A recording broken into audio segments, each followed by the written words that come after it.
நாளைக்கு காலேஜில் வச்சான் அப்படிங்கிறது வந்து நாளையில இருந்து காலேஜ் இல்லடா அப்படிங்கிற இடத்துக்கு வந்துட்டான். என்னதான் பிடிக்காத காலேஜ் சேர்ந்தாலும் அந்த ஃப்ரெண்ட்ஸ் அந்த அட்மாஸ்பியர் மாற்றுவாங்கன்னு சொல்லுவாங்க பாருங்க. அது எனக்கு ஃபீல் ஆச்சு. நானும் ஸ்டார்டிங்ல பெருசாக காலேஜ் பக்கம் போனது கிடையாது. பசங்களும் பெருசாக அட்டாச் ஆக கிடையாது. எனக்கு காலேஜ் இப்போ பிடிக்காம அப்புறம் தனியாக உட்காந்துக்கிட்டு ஒன்று ரெண்டு பேர் தான் கூட வந்து உட்காந்துருப்போம். அந்த மாதிரி தான் இருந்துச்சு. ஆனால் இப்போ ஒரு பாதிக்கு மேலே எல்லாருக்கும் நல்லா பழகி நல்லா பேச ஆரம்பிச்சு. இன்னும் ஒரு சில பேர்த்துக்கு தான் இப்பதான் பேசி பழகவே நல்லா பேசவே ஆரம்பிச்சோம். நிறைய பேரை மிஸ் பண்ணுவோம்.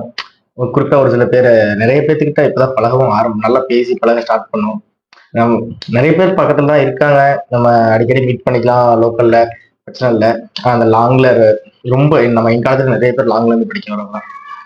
அவங்க நிறைய பேர் என்ன சொல்றதுன்னு தெரியல. எப்படியும் நான் எக்ஸாம் எழுதிட்டா நல்லபடியா முடிஞ்சு அப்படின்னா எம்பிஏ இங்க போடுறது. ஆனா இதே நிறைய பேர் இங்க எம்பிஏ போடாதவங்க நிறைய பேர் இருக்காங்க. அவங்களெல்லாம் நினைக்கிறவங்க இவ்வளவு தூரம் பழகிட்டு இப்பதான் பழக ஸ்டார்ட் பண்ண நல்லா ஒரு பாண்டு போயிட்டு இருக்கப்ப எல்லாரும் அப்படி பிரிஞ்சு போறாங்களே அப்படின்னு நினைக்கிறப்ப ஒரு மாதிரி கஷ்டமா இருக்கு.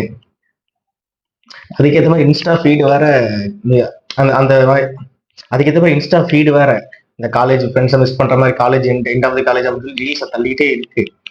ஒரு மாதிரி என்னால நைட்டு தூக்கம் வராம ஒரு மாதிரி நோ வேர்ட்ஸ் டு சே. பார்ப்போம் இந்த பாண்ட் எவ்வளவு தூரம் போகும் சொல்லி.